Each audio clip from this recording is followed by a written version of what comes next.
رسول اللہ صلی اللہ علیہ وسلم نام مجلس کے تپوسو شو یا رسول اللہ کم یو مسلمان خ مسلمان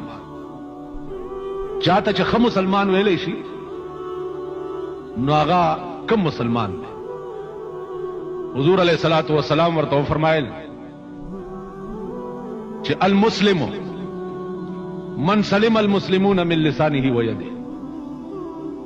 مسلمان هغه سړی دی چې داغه د جبنا او د لاسنا بل چاته ضرر نه رسي د چا چې د جبې او د لاسنا بل چاته ضرر رسي جناب رسول الله صلی الله علیه وسلم فرمایل چې دا خ مسلمان نه عزیزانو ائمه محدثین فرمائی چې دې حدیث کې پیغمبر جبړم به ذکر کړه او لاس رستو ذکر کړه حالانکه کتا سو خیال وکي نو د لاس ضرب چې ده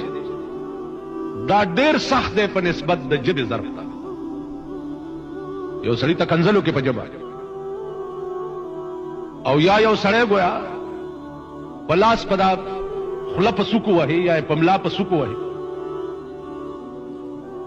او لاس هم ستاو زما غوندې لاس نه دی او مضبوط سړی لاس چې پسوک دی وای مخه سره به هاټ کوي